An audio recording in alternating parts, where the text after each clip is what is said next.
Welcome to Xhibition, an Xbox podcast, episode number 20. My name is Samuel Adams, and this is a show dedicated entirely to the world of Xbox, hosted every single Sunday at 10 a.m. Eastern Time on YouTube and podcast services around the world. So if you're new here and you enjoy the show, hit that subscribe button on your feed of choice and get it delivered to you every single week. I thought it was going to be a slow news week this week. I thought we would be having more conversations around some upcoming games coming to the Xbox platform, but some pretty big news broke towards the end of the week, and that is that the initiative is going to be partnering with Crystal Dynamics to bring the Perfect Dark reboot to life. Really interesting story there. We'll dive more into it. On top of that, we have some big updates coming to Microsoft Edge on the Xbox platform. Additionally, we have an Xbox 360 throwback coming your way and an update on that Xbox mini fridge, as well as more stories to dive into. So without further ado, let's go ahead and get into it. Let's kick off today's show with this update from the initiative around Perfect Dark, because this was an incredibly interesting piece of news this week, and on top of that, very controversial. But the initiative posted on Twitter at 8 p.m. Eastern Time on Thursday, September 23rd, quote, "Perfect Dark update. We are partnering with Crystal Dynamics, the world-class team behind character-driven games such as Tomb Raider, to bring this first-person spy thriller to a new generation. The teams could not pass up a chance to work together. We are still early in development, but incredibly excited to use this unique opportunity to deliver on the vision for Perfect Dark." Crystal Dynamics then quoted that tweet and said, quote, "We could not be more excited to join forces with the initiative to bring Perfect Dark to a new generation of gamers. We thrive on reimagining epic heroes and can't wait to realize this first-person spy thriller together. We are thrilled to add Perfect Dark to our development efforts alongside Marvel's Avengers and Tomb Raider." End quote. So, first and foremost, unique pairing here. The initiative is working on its debut project. Of course, it's been put together, it's got a team of industry veterans, and it's got the backing of Xbox and Microsoft behind it. So that's something that is already prepping this team to have the resources they need to succeed. But no matter how big your team is, this is still going to be a debut project. And with that debut project, there are probably going to be some development hurdles to overcome. Additionally, we have the ongoing pandemic. Who knows how long that is going to continue being a very limiting factor in the world of game development and in general in the world. And so, additionally, there is an incredible amount of excitement around Perfect Dark, but with that excitement comes an incredibly high level of expectation. And Perfect Dark is one of those rare games that is somewhat of a cult classic. A lot of people would say that it's a highly esteemed classic, but I would consider it a cult classic because going back to play it now, you see why people love it, but at the same time, it seems like it's taken on this kind of mythological kind of feel. You know, a lot of games take that. You see that happening a lot with Metroid Prime 4. That's one of those games where it just has such a big burden to carry that it will likely disappoint people no matter how good it actually is. And we've seen those games come and go over the years, and sometimes a team has to just do their best with it.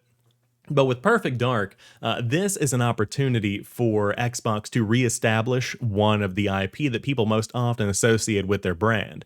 And so, a lot of people, number one, are asking why Rare is not put on this project, and in my opinion, I don't think that's necessarily the best choice, and it wouldn't be the best choice because Rare has changed a lot as a company, and while they are the original team behind Perfect Dark, it seems like they're going with something more akin to what you would see with something from one of the recent Tomb Raider entries. It seems in my mind that what could work very well with a Perfect Dark game would be a blend between Control and Tomb Raider, and of course this is going to be a first-person spy thriller, so that changes the entire dynamic altogether. But I think these two pairings are not as bad as people make them out to be, because I will say, in the last generation, some of the most beautiful environments, some of the best gameplay that I experienced in terms of these third-person action games, third-person adventure games, those were had within a Tomb Raider game. Crystal Dynamics did very, very well bringing back Tomb Raider and really kind of bringing it to a new generation, because for a while there, the IP was just kind of falling to the wayside. Not too many people were talking about Tomb Raider, and now I am excited about it. Now I do see Tomb Raider as something that is almost on the same level as an Uncharted. And of course, Uncharted with Naughty Dog behind the wheel is just nearly impossible to match. But Crystal Dynamics does a great job with Tomb Raider. And so I think that people are a little bit concerned because of the current state of Marvel's Avengers, and justifiably so. I do think that Crystal Dynamics was kind of pushed in a direction with Avengers that they weren't really wanting to go. Of course, when you're working with all of these Marvel characters, there are so many corporate hands in the pot that are trying to change the recipe that the dish often comes out not exactly as you might have intended it to. And so I think that's probably what's happening with Marvel's Avengers, and I do hope that game continues to improve. I know a lot of people have already gotten back into it, but seems like it's not really making that redemption arc that a lot of people had hoped. So with Crystal Dynamics partnering with the initiative, I think that more so, instead of focusing on what Crystal Dynamics has done, I think it's important to focus on the potential that these teams bring to the table, because the initiative is packed with industry veterans. On top of that, you have Crystal Dynamics that has been around since the 90s, and of course in the recent years has been making some very, very high quality stuff. And so between these two groups of people, to achieve that quadruple A, whatever that's supposed to mean, level of quality that Perfect Dark is trying to achieve could be possible. But it's important to give space, give time, and follow closely. See what happens. Follow along with the development, because I think it's going to be probably, I want to say 2025 before we even see this game come to market. And that's being very generous there. Who knows what could happen with this, but I do know that the initiative is going to be a big focus at Xbox because of just how much money is going into creating this entirely new studio and how much backing is going into this project. And of course, with Perfect Dark, again, it's just such a big part of Xbox that you can't help but think that it's going to be treated as such. So we'll have to stay tuned and see what happens, but this was by far one of, number one, the most controversial stories of the week, but number two, one of the most unexpected. It just seems very strange, but it is one that I potentially am in the minority in, but that I do have faith will work out well. So I'm looking forward to playing Perfect Dark, of course, if this is going to be a first-party Xbox game coming to Game Pass on day one, so there you have it. I'll be diving in, but we'll be following along with this story. I look forward to reading more about what people are saying, but between Crystal Dynamics and the initiative, Perfect Dark has a lot of brain power behind it, so this could be a very big reboot that could really establish Perfect Dark as one of the next greats in gaming, and that's a pretty exciting place to be in. Now let's check out Halo Infinite's second technical test, because this is the first weekend of two where this technical test is live. Now, it is important to remember that this is on a schedule if you do want to play with other living, breathing people, and so you can check out that schedule on the Halo Waypoint blog. We talked about it in last week's show. If you do want to go back and check that out, I'll have that linked in a card floating around somewhere on YouTube right about now. But Halo Infinite feels so good, and this is just going to be me kind of riffing into a mic about what I think about this game. The way that I describe it to people is that if there was ever a Halo game to build into a foundation for future Halo experiences, it is Halo Infinite. The gunplay feels phenomenal. The maps look wonderful. It is the best FPS experience that I've had this year, just as a technical test. Now, of course, you can take what I say with a grain of salt. This is an Xbox show. This is a Halo fan. Like, I've always been a Halo fan since I started on the Xbox 360 with Halo 3. But this game is fulfilling my expectations as far as multiplayer goes. And of course, right now we've only seen 3 maps hands-on, and of course we have more and more announcements that are coming as time goes on. But with this year's launch, I am confident that the game is going to actually be very, very good in terms of multiplayer. Of course, we haven't seen how campaign performs, and the discrepancies between those could be great. But the multiplayer side of Halo Infinite is in phenomenal hands. 343 has proven to me with this release that they understand the meaning behind Halo. They understand the necessary mechanics to make this feel like a Halo game. Halo 4, I think, was a fantastic game, but the movement definitely felt like an evolution. It felt like a step forward in the same way that Call of Duty adding sliding and Call of Duty adding even jetpacks and wall running in Advanced Warfare. That was a huge leap forward. And so Halo 4 stepped up and added some more speed, but with Halo 5, things became way too fast, way too chaotic, and it became hard to really keep track of anything. It didn't feel like a Halo game. With Halo Infinite, I would compare this more so to, I want to say it like Halo 2 Anniversary, maybe Halo 3 more than anything. And then additionally, I do want to say that the mechanics, like the repulsor, the mechanics like the grapple hook, I think is what it's called. You know, the you know what I'm talking about. Those mechanics, a lot of people were concerned about the way they would impact gameplay overall, and those are justifiable concerns. But they are sprinkled in so carefully. They're sprinkled in so rarely that they are easy to access. They're available to you, but they don't dominate and completely shift the flow of the game. In the same way that a power weapon spawns, not everyone has a spanker 24/7. And so with that kind of balance, which 343 has achieved, it really creates a unique experience that blends old school Halo with new school mechanics. And with all of those elements put together, Halo Infinite is really shaping up to be something special. I'm incredibly excited about it. It was my most anticipated game of 2020. Now it's my most anticipated game of 2021. And I can confidently say, after 2 weekends now, of technical tests between the first one and the second one. Number one, the improvements between these two builds are phenomenal. Number two, I'll be pouring hundreds of hours into this game. Now, some critiques. The overall polish of the game's menu system still leaves a little bit to be desired. There are some screen glitches whenever you're going in to change controller settings and video settings, but I'm sure those are very low on the roster of importance leading up to the release. Those are probably going to be last-minute fixes that are pushed out towards the final build, because obviously before you focus on a fantastic menu experience, you should absolutely have the focus on a really, really solid gameplay mechanics experience and solidifying the stability of the overall game itself.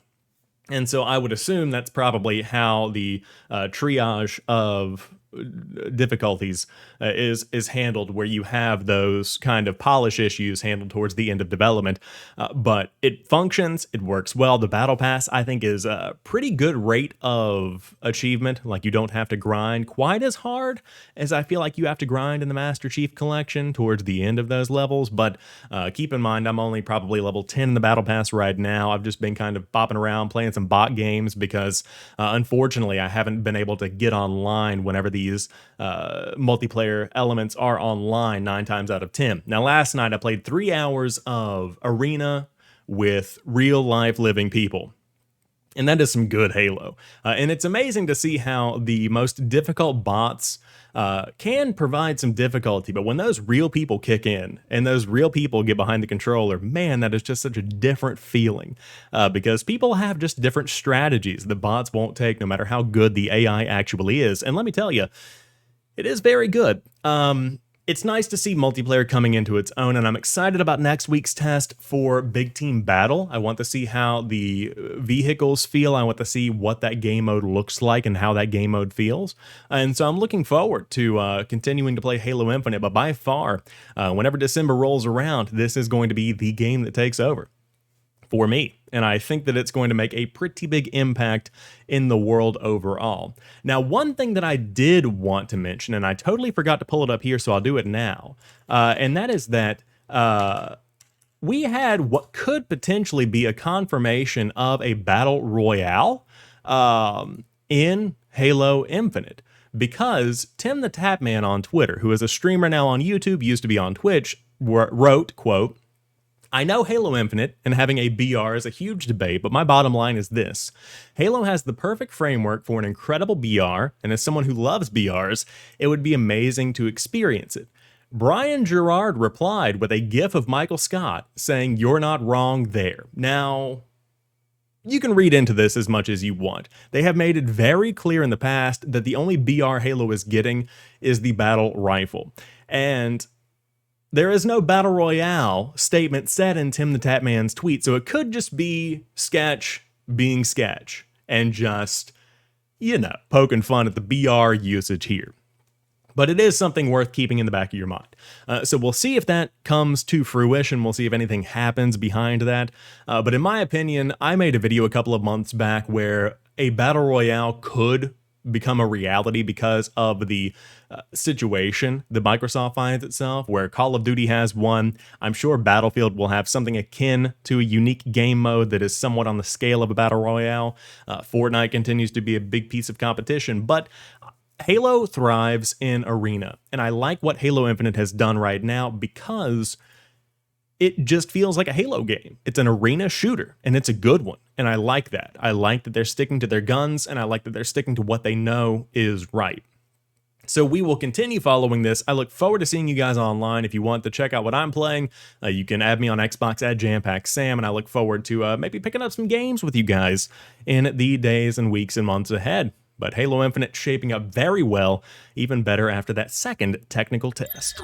Let's go ahead and shift on into this September Xbox update from Jonathan Hildebrandt, Principal Program Manager on Xbox Experiences over on the Xbox Wire. And largely a lot of these features we already discussed on previous episodes of the show, specifically this updated Xbox app, and of course the new capabilities PC has. So if you don't know, you can stream Xbox Game Pass games from the cloud directly on PCs without having to go to xbox.com/play. And on top of that, you can also remote play on your PC to access your console rather than playing through the cloud. And plenty of other shows have discussed this, plenty of other videos have gotten into this. And then on top of that, we also have the Play Later Discovery, where you can curate your own list of titles from over 100 high-quality games in the Xbox Game Pass library. Essentially, this is your wish list functionality, but instead of a wish list, it's just what you want to play at a later date. What gets interesting here are the updates to Microsoft Edge. The blog says, quote, "Starting today, the latest version of Microsoft Edge will be available on all Xbox consoles. This update will bring you the best of the web with improved web standards and a fast, secure, and modern browsing experience right from your console.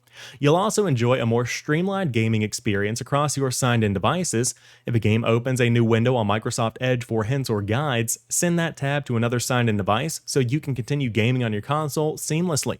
This update also comes with mouse and sync support, so you can manage your profile settings easily within Microsoft Edge on your Xbox console," end quote. I know this might not be directly related to a video game, but this is incredibly showing of Microsoft's strategy, I think, because updating Microsoft Edge, which is now built on Chromium, opens up an entirely new world of possibilities for web apps. And I got some traction on Twitter with how I replied to The Verge's write-up on these new updates, where a kid today could justifiably, with the amount of web apps that are used by Microsoft and Google, and that are used by schools and workplaces around the world, you could use your Xbox as a PC. You plug in a mouse and keyboard, and you log into the web apps through the Microsoft Edge browser, and then whenever you want to play some games, you just boot up your games in the same way you traditionally would. And so, while it might not be the best experience, it's definitely possible. So for all you kids out there, this holiday season, when you're asking your parents for an Xbox Series X, just tell them it's a new PC for your schoolwork. Perfect, easy access, good to go. But in reality, what I want to point out here is that while that functionality is nice, I think what could actually happen is an integration with the recently acquired web movie maker alternative that Microsoft has purchased. And the name itself escapes my mind. You'll have to let me know in the comment section down below what that name actually is. But in short, it's a web app video editor that lets you clip specific pieces of content and share them easily to social media services. Does that sound like something Microsoft could benefit from? Absolutely.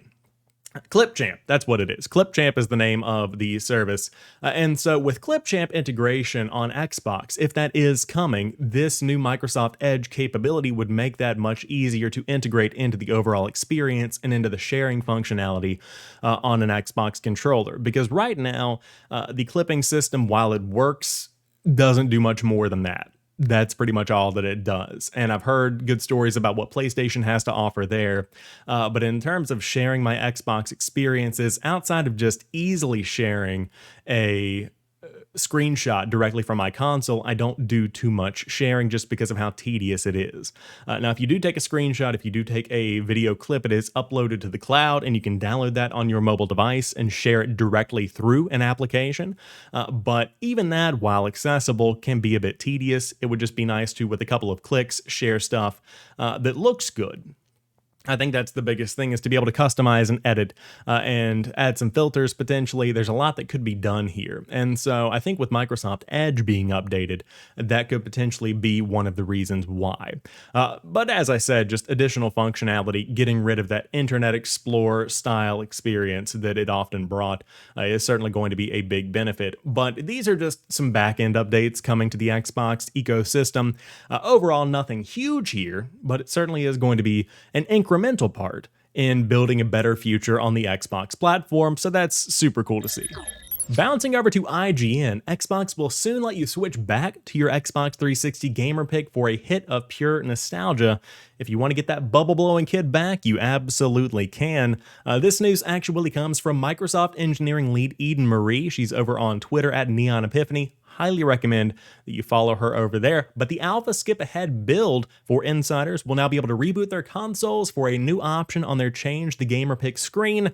And of course, you can change back to your classic Xbox 360 look. And while some people might say, why would you want to do this? I can confidently say, I would consider it. Now, I love the new looks they've come up with. There are so many options for customization on top of just using your own picture.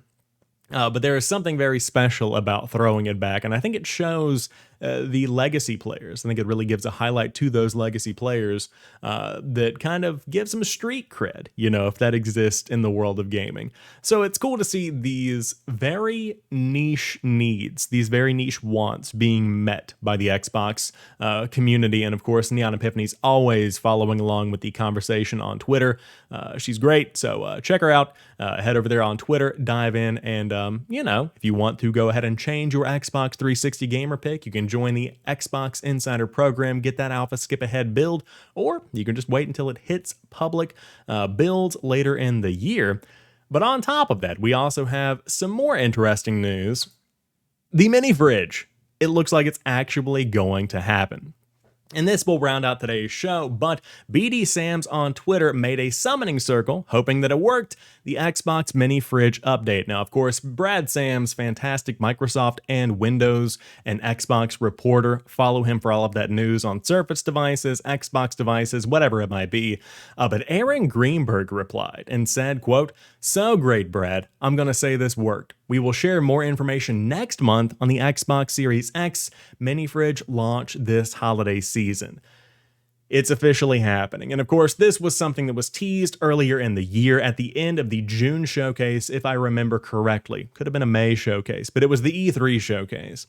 And in short, after last year's debacle with the Xbox Series X looking like a fridge, well, Microsoft made fridges for influencers, and then people wanted fridges, so now they're actually going to be making an Xbox Series X mini fridge. Now, if you're wondering, Sam, who would want one? Me. I want one. That's who wants one. For some reason, this just sounds really, really neat, and I've got a perfect spot on my desk for one. Do I need it? No. Do I even drink that much water? I use the same bottle for water, and I just refill it in a Brita. I do want one, though.